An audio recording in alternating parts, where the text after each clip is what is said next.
Buenas noches, bienvenidos a Cosechas y Negocios. Hola Cristian, ¿cómo estás? Hola Martín, ¿cómo estás vos? Bien, ¿y vos? Bien, muy bien, muy bien. ¿Cómo arrancamos esto? Ya ahora podemos hablar de primavera más tranquilos. Sí. ¿Será también la primavera para la economía, para el campo? Esperemos que bueno, prospere. Creo que el campo un poco no sintió del todo bien el anuncio de la postergación de la baja de retenciones a la soja de 5% que se había prometido en la campaña electoral. Bueno, esto va a quedar para 2018, una rebaja mensual de 0,5%.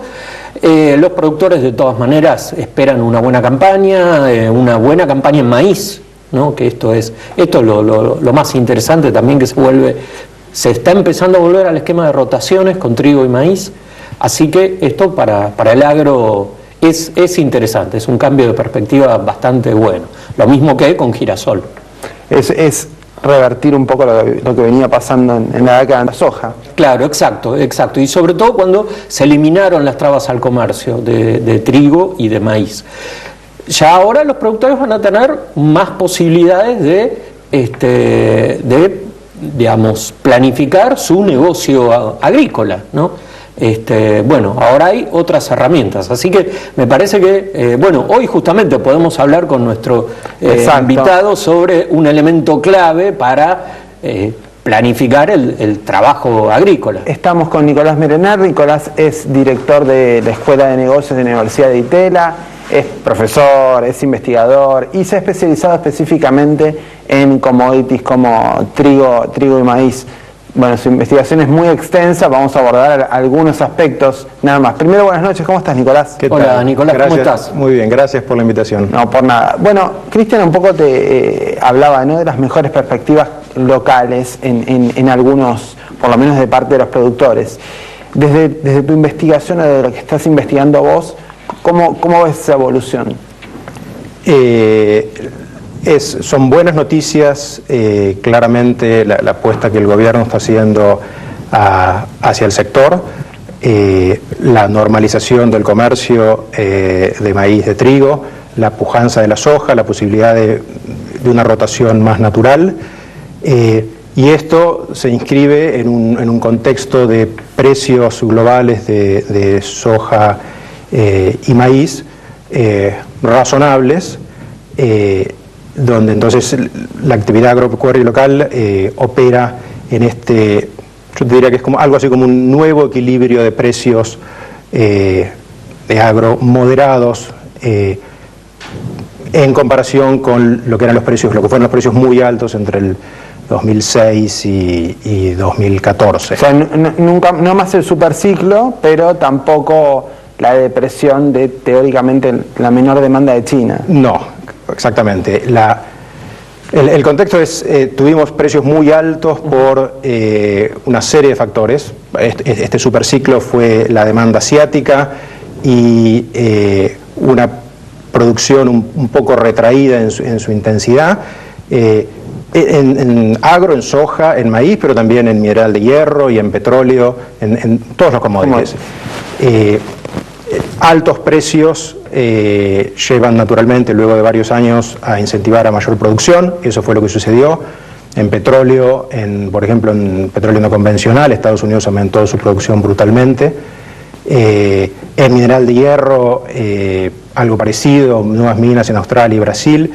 Y eso causó, por ejemplo, en estos dos commodities más industriales que te menciono, picos de $130 en el barril en petróleo antes del 2014, y hoy estamos hablando de un barril de $50. Y mineral de hierro, $150 la tonelada, a $50 hoy. Entonces, esos precios muestran una caída muy fuerte. Y si uno los compara con una historia más lejana, la década del 90, del 80, sin embargo, esos precios no son tan bajos. En agro tuvimos una dinámica parecida, mucha demanda asiática, algunas sequías en los años 2008 y vecinos. Eso condujo a altos precios. Otro factor muy importante, el crecimiento del biocombustible, explosivo en Estados Unidos y bueno, el resto del mundo. Eso también condujo a mayor demanda de maíz y de soja. Y esos altos precios luego, bueno, se ajustaron a este nuevo nivel de equilibrio que vemos ahora, porque China pasó de crecer al 9% anual al 6,5% que dicen ahora que está creciendo, que va a crecer el año que viene. Los biocombustibles también se pagaron un poquito. Entonces ahora estamos en este concepto de soja 350. Es también un contexto de inventarios relativamente altos. Hay algunas variables que determinan los precios de commodities. Nicolás, vos te dedicás a investigar el funcionamiento de los mercados, la determinación de los precios. Sí. Se sabe que los factores más importantes son oferta, demanda, clima. ¿Qué herramientas hoy científicas hay como para determinar el comportamiento de los distintos actores y jugadores del mercado de granos? Si querés ir hay distintos tipos de análisis. Si querés hacer un análisis fundamental, tenés que ir a las causas económicas fundamentales, y eso es mirar oferta y demanda, producción, y en agro es cuánta tierra se dedica a cierto producto, cuánta tecnología, insumos se invierten y cuánto llueve. Para eso necesitas modelos de rendimientos biológicos y necesitas un análisis estadístico de cuánto llueve o cuánto puede llover. Entonces, si uno mira, para ponértelo concreto, hoy el precio soja mayo en Chicago puede ser $350. Si yo quiero ver, ese es el precio futuro, el precio que puedo cerrar hoy y que refleja lo que el mercado espera que puede pasar en promedio. Ahora, ¿cuán ancho, cuánto se puede mover el precio? Si yo no cubro mi precio y me juego y espero hasta mayo, ¿cuánto se puede mover el precio? ¿Puede subir o puede bajar en relación a ese 350? Bueno, se puede mover en gran medida en función de lo que pase con la lluvia en América Latina, la cosecha en Argentina y Brasil. ¿Y de qué depende eso? Bueno, en gran medida de lo que suceda con la Niña, si viene más fuerte y genera un poco más de sequía, o si no, y no la genera. La manera... Nosotros hemos hecho algún trabajo de investigación en esa dimensión, que ha sido evaluar 20 años de datos diarios de lluvia, mirar la lluvia cada día en 20 localidades de la región pampeana y ver cómo el evento o no de lluvia, 15 milímetros de lluvia en Pergamino, genera un impacto de precios en Chicago. Y sobre eso... las herramientas son análisis estadístico, más sofisticado, menos sofisticado, uno quiere hacer lo mejor posible cada vez, pero con esfuerzo y usando muchos datos es posible encontrar, y eso es un paper nuestro, un impacto muy claro de la lluvia en América Latina, una tormenta en enero-febrero, que es el periodo más sensible, el periodo crítico. Una tormenta fuerte en la zona núcleo, que cubre una área importante de la zona núcleo, 25 milímetros de lluvia, te puede causar una caída del 2% del precio en Chicago. Y los operadores en Chicago, porque Chicago es el mercado más importante, ¿no? Así es. Digamos, tanto en soja como en maíz, y es el punto de referencia mundial, aunque hay otros mercados, para las commodities, las principales commodities agrícolas. Digamos, ¿los operadores aciertan con esto o especulan y juegan al riesgo? Ambas cosas. Los operadores hoy, y ya hace años, pero definitivamente hoy, dedican mucho dinero a comprar los mejores pronósticos del tiempo que uno puede obtener. Y en función de eso, en la medida que uno puede invertir y obtener una ventaja de mejor información, mejor pronóstico que el resto del mercado, ahí tiene sentido entonces con esa información por tomar una posición compradora o vendedora. La gran mayoría de los especuladores, cuando especula, cree que tiene un buen motivo para hacerlo. Puede que eso sea una ilusión en parte, pero bueno, hoy en Chicago... y esto creció muy fuerte desde el 2005, hay una enorme masa de especuladores, de fondos de muy corto plazo o de más largo plazo, especulando en commodities. Yo te diría con performance variada. Creo que en promedio no ganan mucho dinero, porque la única manera de ganar dinero de manera sistemática en los mercados es teniendo mucha mejor información que el resto. y bueno. Y vos a un productor argentino, ¿qué le dirías? Porque muchas veces los operadores acá, los corredores dicen, bueno, el productor o un grupo de productores no se maneja con las herramientas de los mercados de futuros. ¿Vos esto coincidís con esta descripción? Si uno mira, hay un cociente que uno puede mirar, es cuánta soja, cuánto maíz se compra y se vende a través de los mercados de futuros, que son mercados que le permiten a un productor cubrir cierto riesgo.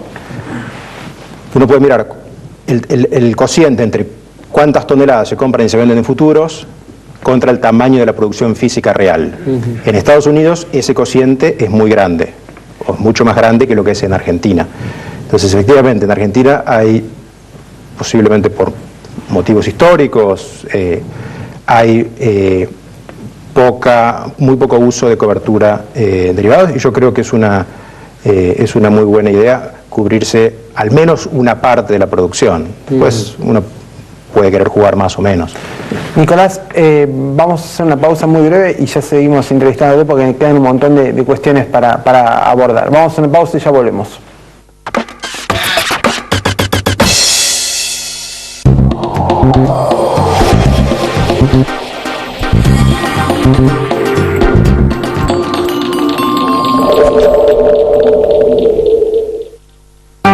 En Provincia Seguros, nuestro compromiso es con vos, porque te brindamos la tranquilidad de tener todo asegurado para que solo pienses en desarrollar tus proyectos tal como lo soñás. Llama al 0810-222-2444. Consulta con tu asesor de seguros o en nuestras sucursales. Provincia Seguros, una empresa del Grupo Provincia.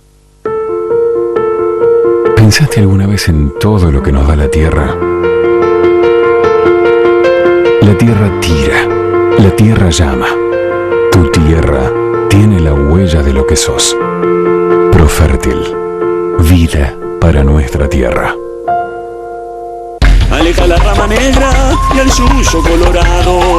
Aleja la rama negra y al suyo colorado. Juan, ¿qué haces? ¿Qué voy a estar haciendo? ¿El ritual contra la rama negra y el suyo colorado? Probaste con HIT. ¿Con HIT? A ver. HIT. Aleja la rama negra y al suyo colorado.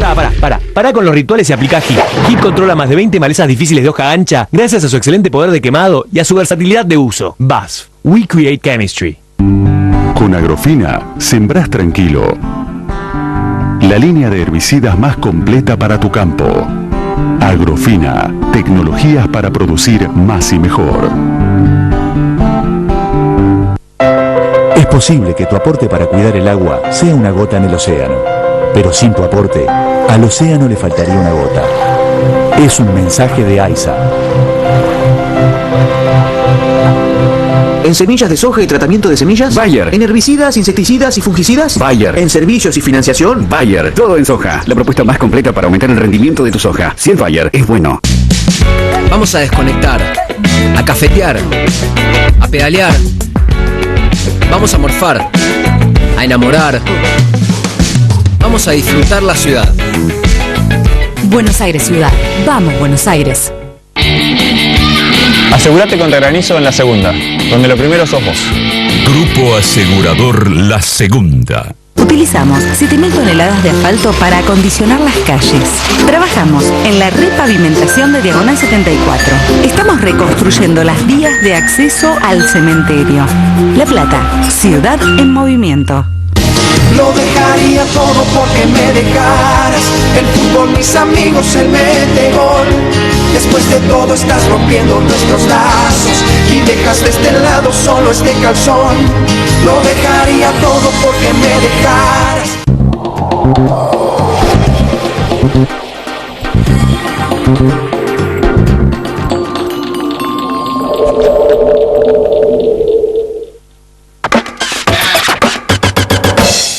Seguimos en Cosechas y Negocios, estamos con Nicolás Merener. Nicolás es director de la Escuela de Negocios de la Universidad de Itela. Estamos hablando un poco de los commodities, de las distintas variables que inciden en los precios. Vos estabas planteando un poco, cuando arrancó el bloque anterior, el panorama de precios. Hablaste de soja más o menos, maíz, trigo, ¿cómo están? No, En sus niveles, te diría, es un panorama parecido al de la soja en relación a la historia del contexto global. El trigo es un mercado mucho más atomizado en su producción, es distinto, soja y maíz. Soja tiene 3 grandes productores, Estados Unidos, Brasil, Argentina. Maíz, Estados Unidos es el gigante. Te diría, la situación es más o menos como te la describí, de un equilibrio de precios razonables. Por supuesto, la estacionalidad de trigo es distinta a la de maíz y soja. La gran incógnita para mí ahora no es tanto mirar el trigo, sino mirar qué va a pasar en maíz y soja, como te decía, en la campaña que se inicia ahora. Soja, los rendimientos de soja en Estados Unidos, en la cosecha que está sucediendo, es muy impresionante. Entonces, lo que hay ahora son inventarios bastante altos y precios que se están resistiendo a caer. Vuelta a $350 la soja. Tuvimos hace pocos meses algo más parecido a 400 cuando hubo problemas con la cosecha acá en el hemisferio sur, pero ahora los precios, aún con una gran cosecha americana, han caído, pero no tanto. Entonces, ¿qué puede pasar de acá a mayo de 2017? Es una gran incógnita. Y hay variables para mirar. Yo les comentaba esto de qué pasa con la precipitación, es la niña. Si la niña es fuerte, puede haber sequía, en particular en el sur de Córdoba, Santa Fe, norte de Buenos Aires, y eso puede tener un impacto local, y eso llevaría presión a precios a la suba. Y hay que ver qué pasa con otras variables, qué pasa con si la Reserva Federal empieza a subir las tasas. Eso en general conduce a un dólar más fuerte contra monedas de países productores de commodities y a precios más bajos de commodities. ¿Qué pasa con el precio del petróleo? El costo de la energía es un insumo en la producción agrícola. Hay 2 canales. El petróleo es insumo por fertilizantes y por costo de transporte. Y luego está el tema de que petróleo va a gasolina y a biocombustibles, y también entonces si sube mucho el petróleo, ahí aumentan los incentivos para consumir. Entonces todo eso presiona la suba. El petróleo, te contaba hace un ratito, que cayó a comienzos de este año por debajo de $40 el barril, ahora ya está en 50 más o menos, y se habla de que haya restricciones entre los países productores de petróleo, se arreglen entre ellos, Arabia Saudita, Irán, y bajen la producción, suba un poco el precio, y eso también puede ser un poco una presión a la suba de commodities agrícolas. O sea, la transmisión ahí es del orden entre el 10 y el 20%. O sea, si el petróleo sube 10%, agro uno podría esperar que suba entre 1 y 2%. Entonces, esas son las variables que yo miraría, principalmente la niña, qué pasa con inventarios y bueno, las circunstancias macroeconómicas de crecimiento. Suponiendo que no hay cisnes negros, ¿no? Y Nicolás, ¿cómo el funcionamiento del mercado de Chicago? A veces productores o gente de la industria dice, bueno, no se maneja o hay un funcionamiento del mercado de Chicago que no se está manejando de acuerdo a los factores clásicos de la oferta y la demanda, ¿no? Del mercado de los distintos productos agrícolas. ¿Es cierto esto? Para mí esa pregunta es muy interesante y estoy haciendo investigación en eso y soy parte de una comunidad de investigadores global. En Estados Unidos hay mucha gente investigando esto. Es un tema muy polémico. En la prensa los fondos especuladores reciben mala prensa. Se los acusa de haber básicamente hecho subir el precio de los alimentos. En el 2008, inclusive se había amenazado con regularlos, ¿no? Regularlos, restricciones al comercio.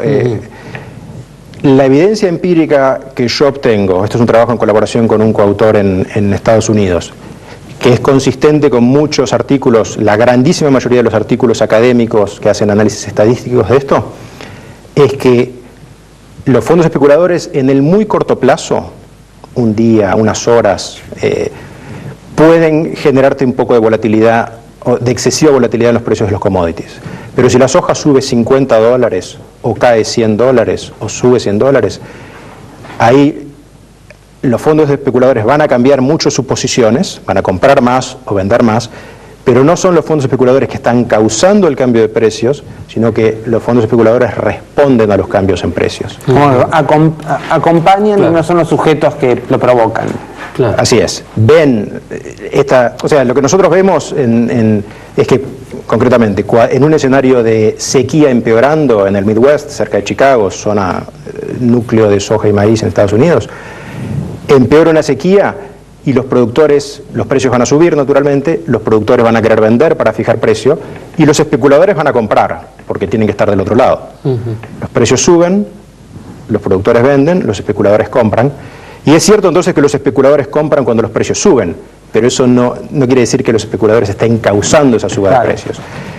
Lo que lo causó en ese caso fue la sequía. La sequía, exactamente. Claro, claro. Entonces, déjame moderar lo que acabo de decir. En el largo plazo y para grandes movimientos, yo creo que los especuladores no te mueven precios. En el corto plazo, sí te pueden introducir volatilidad. ¿Corto plazo estaríamos hablando de que de días, semanas, una campaña? Mira, para invertir, comprar y vender futuros, podés hacerlo con una computadora en segundos, o milisegundos. Pueden ser robots que lo hacen. Entonces, corto plazo para mí es segundos, horas, días. Ahora, hay algunos eventos muy particulares, como por ejemplo la crisis financiera del 2008 de Lehman, donde si hay un realizado en el sistema financiero, ahí sí pueden caer los precios de commodities muy abruptamente. Pero esos son eventos que, gracias a Dios, suceden cada mucho tiempo, ¿no? Claro. No son fenómenos muy probables. Muy esporádicos. Muy esporádicos. Claro, sí. No es algo que tengas que vivir preocupado porque va a pasar esto en la próxima campaña. Bueno, uno puede preocuparse y si le preocupa, puede comprar o vender protección con respecto a esos escenarios muy extremos. Nosotros calculamos, de hecho, en Ditela hacemos un análisis acerca de cuál es la probabilidad que el mercado, esta comunidad de Chicago, hoy le asigna a precios muy extremos, por ejemplo, a la soja por arriba de $410 o a la soja por debajo de $300. Hoy está a $350. ¿Cuál es la probabilidad que el mercado le asigna a esos precios extremos? Hay una probabilidad pequeña, pero existe. Si uno le preocupa mucho, puede cubrirse usando contratos financieros. Hoy por hoy, en concreto para mayo de 2017, las chances de que la soja termine por arriba de $410 es del orden del 10%. Esa es la chance de una sequía fuerte en América Latina. Bastante baja. Eso está en el gusto del consumidor, con el apetito de que quiera tomar el riesgo, pero claro, sí, es solo el 10% de las chances, piensa el mercado hoy, de que la soja suba $60-70. ¿Se sigue mirando en la formación de precios, o por lo menos en muchos momentos sea determinante, la actividad de China, lo que pasaba en China, el crecimiento de China? ¿Sigue siendo esa información muy relevante a la hora de pensar el precio o de estimar el precio? Sí, absolutamente. O sea, las cuestiones climatológicas hacen a la oferta. La demanda es lo que pasa en todo el mundo, el crecimiento global y en particular en Asia, en China. Y en China importa la tasa de crecimiento de la economía y la velocidad, el éxito de la conversión de este crecimiento chino de las décadas pasadas, basado en inversión, a este nuevo modelo de crecimiento más basado en el consumo, que favorece a los commodities agrícolas. En inversión quería hacer autopistas, para eso hacía falta acero y mineral de hierro. Para consumo es cada vez millones y millones de asiáticos consumiendo otros alimentos que alimentamos con soja argentina. Claro, eso mejora la dieta. Eso mejora su dieta y mejora nuestra perspectiva. También otros países asiáticos también están. Sí, en general. Se dice China, pero estamos hablando de toda la región. Nicolás, muchísimas gracias por estar con nosotros. Gracias a ustedes. Gracias. nos ayudaste a pensar esto a veces de una manera distinta de la que lo hacemos con productores. Es una herramienta clave, ¿no? Conocer cómo funcionan los mercados agrícolas a veces se desdeña, pero la verdad que... Somos muy dependientes de los precios agrícolas, sin embargo no sabemos tanto de eso. Y bueno, habría que conocerlos un poco mejor. Bueno, acá tuvimos un excelente exponente para ayudar a entender un poco la cuestión. Nicolás, muchas gracias. Gracias, Nicolás. Cristian, nos vemos la semana que viene. La próxima semana. Que tengan buena semana a todos. Chau.